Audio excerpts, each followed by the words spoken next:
Dernièrement, j'ai réalisé la peinture d'une bulle de savon. Cette bulle de savon que vous êtes en train de visualiser, qui est issue d'une démonstration longue de plusieurs heures sur Patreon. Si vous souhaitez m'y rejoindre, n'hésitez pas, le lien se trouve juste en bas dans la description. Pour faire des bulles de savon, je vais devoir mettre de l'eau, du liquide vaisselle, du sucre semoule et de la farine de maïs. Alors maintenant je ne vais pas trop m'embêter, je vais prendre ceci, je vais secouer et puis ça ira très bien. Ok, je vais tester, c'est bizarre quand même, c'est tout jaune, c'est pas censé être jaune je pense. Hein. Ah ça marche.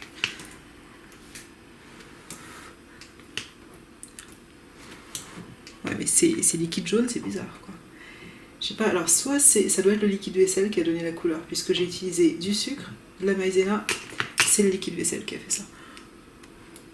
Bon, je vais rajouter du liquide vaisselle, visiblement les bulles ne tiennent pas longtemps, hop, voilà, pas trop. Et puis je secoue.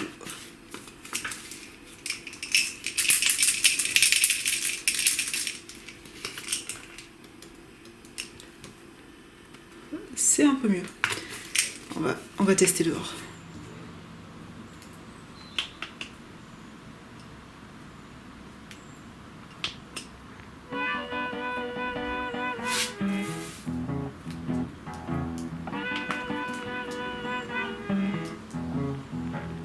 Pour ma part, je pense pas que ce soit si efficace que ça. J'ai dû me tromper dans les dosages ou bien il n'y a rien de mieux de toute façon que du liquide vaisselle pur.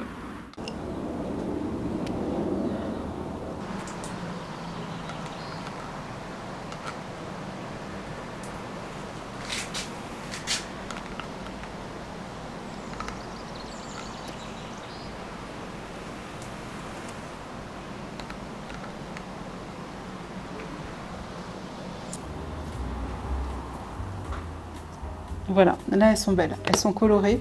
Alors là c'est un peu flou, mais on voit de la couleur. On voit du jaune, du vert phthalo, je dirais presque émeraude, mais pas vraiment émeraude. Du jaune citron, du magenta, du bleu cyan. En fait c'est vraiment les couleurs indispensables, les couleurs primaires. Et le blanc. Et tout ça grâce à la luminosité du soleil qui vient de la gauche, puisque la couleur est sur la gauche des bulles, ici. Donc là aussi c'est pareil, on voit de la couleur, très jolie. Mais après, pour prendre un arrêt sur image sur une belle bulle qui ne bouge pas trop, c'est plus dur.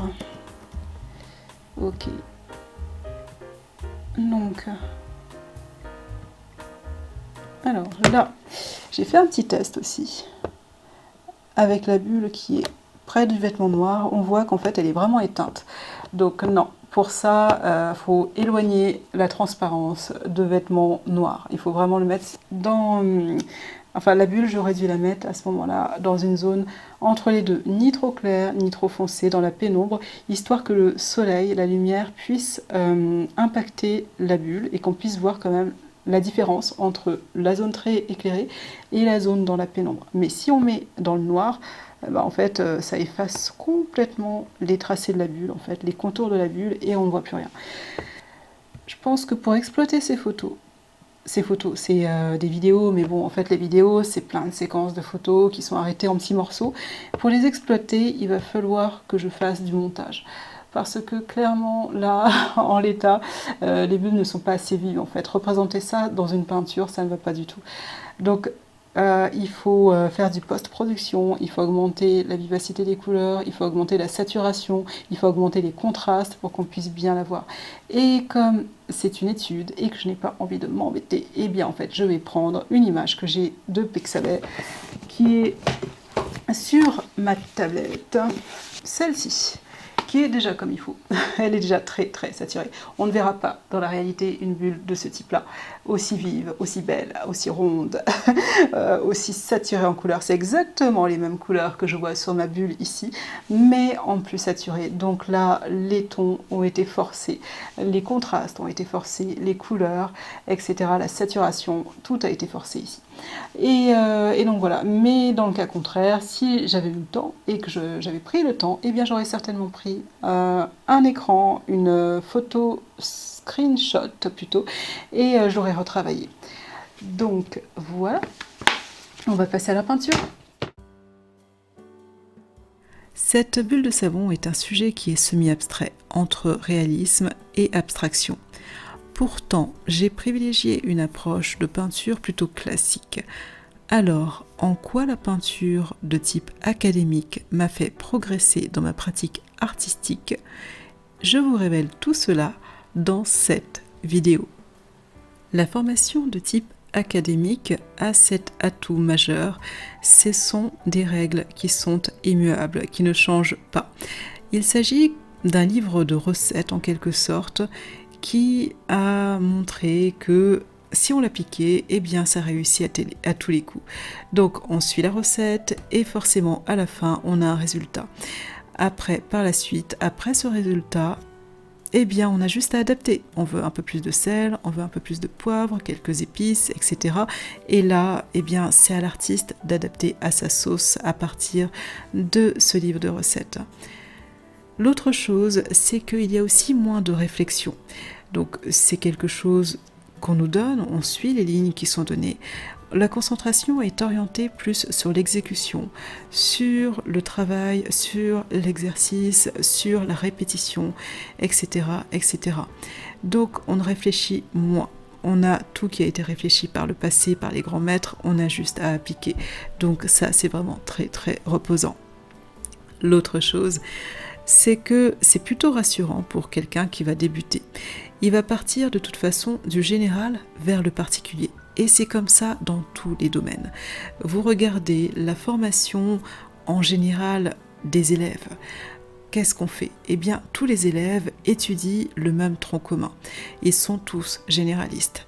Et petit à petit, en grandissant, en évoluant, en changeant petit à petit de classe et en allant vers des classes supérieures, c'est à ce moment-là qu'il y a les aspirations qui vont un peu se diviser.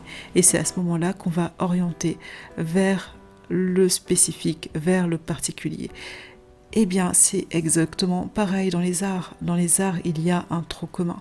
Il y a quelque chose, alors surtout les arts graphiques, les arts réalistes, il y a un tronc commun. On est quasiment obligé de passer par la case généralité, par la case savoir fondamentaux.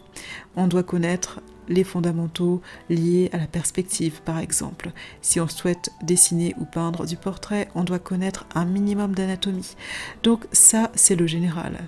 Et puis petit à petit, on ira vers la spécificité qui est notre cœur, en quelque sorte, nos aspirations, notre esthétisme particulier. Ce qui est bien avec ces règles immuables aussi, c'est qu'on peut les retrouver facilement. Donc on fait une petite pause dans les arts graphiques, on décide où on n'a plus le temps malheureusement, eh bien on raccroche un peu les pinceaux, on attend un peu et quelques années plus tard, on souhaite s'y remettre. Et c'est là que ces fondamentaux sont vraiment importants. Ces règles immuables que l'on a appris par le passé et qui sont restées ancrées en nous en quelque sorte, on a juste à les réviser légèrement, on reprend un livre et puis ça vient tout seul, ça revient rapidement. Et on les retrouve et on peut reprendre là où on s'était arrêté par le passé. Et enfin, l'importance de la règle qui est immuable, c'est que c'est le début d'un automatisme. Et l'automatisme permet de maîtriser le geste. Ça permet petit à petit d'être expert, de ne plus réfléchir à ce que l'on fait, d'avoir un dessin quasiment automatisé qui nous permet ensuite de profiter de tout ce que l'on fait, de tout ce que l'on dessine. On regarde, on observe, on peut dessiner en regardant la télé, en faisant plein d'autres choses à côté, en écoutant quelqu'un parler. Et on apprécie. Et c'est de l'automatisme. Et du coup, on peut se mettre à plein d'autres choses, c'est-à-dire la peinture par-dessus le dessin.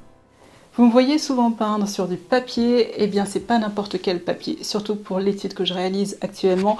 Il s'agit d'un papier spécifique pour la peinture à l'huile, donc Moi, j'ai cette marque-ci, Clairefontaine, pour la peinture à l'huile. Il y a 10 feuilles par carnet. C'est du format A4, mais il y a aussi le format A3 que j'ai, par contre de marque Figueras, cette fois-ci. Et alors, ils disent quoi? Le papier spécial huile de Clairefontaine est formé d'une structure proche de la toile qui permet de contrôler et d'absorber parfaitement la peinture à l'huile. Spécialement conçu pour l'huile, ce papier sans couche garde un aspect naturel. La méthode exclusive de fabrication évite à l'huile de traverser la feuille. Sa composition sans acide lui garantit une excellente conservation. Ils mettent pas par contre la composition des feuilles. On ne sait pas si c'est du coton, si c'est du cellulose. En général, quand ils précisent pas, c'est souvent du cellulose. Ou alors, moi, j'opte pour une matière un peu plastique en fait. Si ça fait barrière, ils disent que il y a une induction universelle dessus, mais quand on regarde de près, on n'a pas l'impression que ça fait pas comme avec le gesso en fait. Ça fait un peu moins râpeux, ça fait tout doux quand on touche. Donc, je ne sais pas. Est-ce que c'est une couche d'acrylique? Est-ce que c'est une couche de plastique? Je ne sais pas du tout. La technologie, mais en tout cas, ça marche très très bien, surtout quand il s'agit de faire des études qu'on ne souhaite pas trop pousser ou des études, on n'a pas trop de place chez soi, donc c'est assez pratique.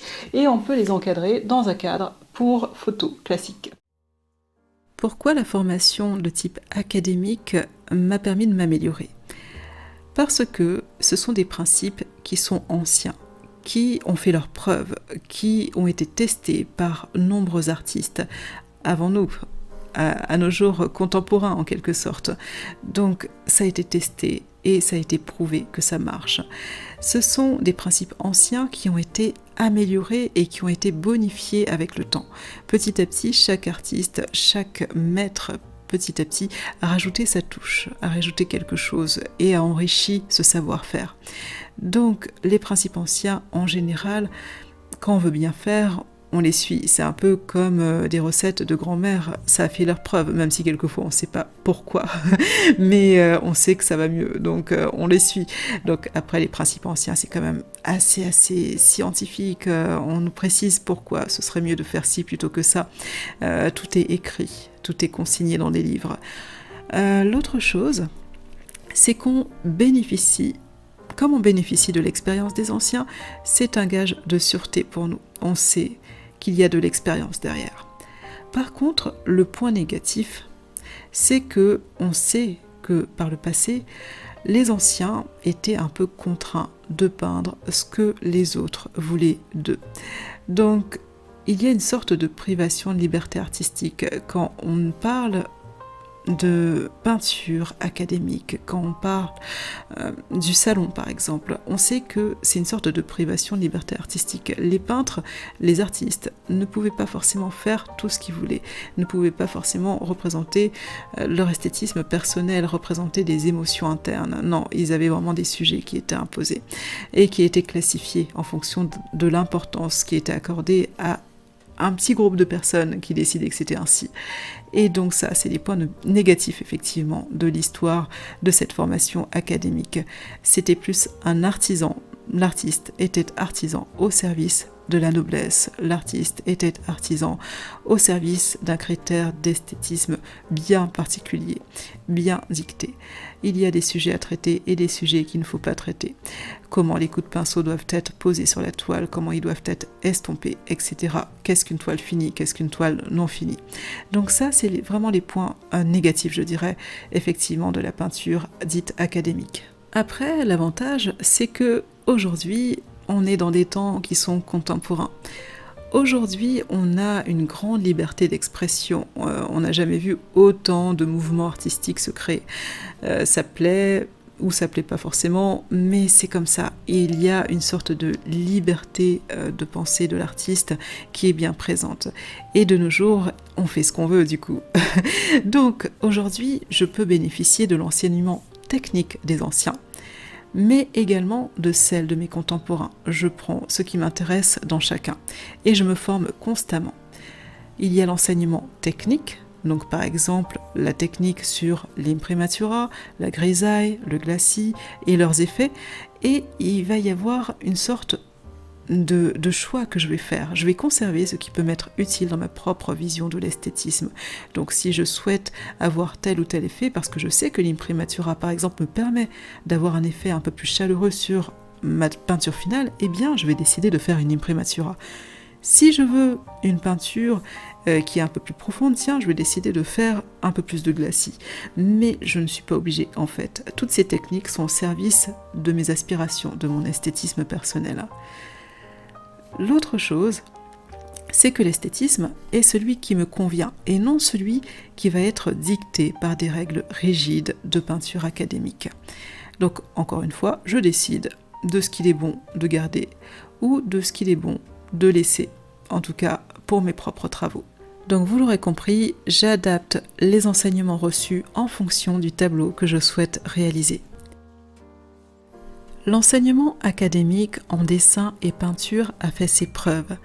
Il est précieux pour celui qui souhaite s'améliorer et améliorer le réalisme de ses tableaux. Il faut plutôt le prendre comme un livre de recettes, un Becherel ou un Bled en grammaire qui nous donne la théorie de la formation artistique. Par la suite, c'est à nous de prendre notre envol et de nous en détacher en créant notre propre poésie.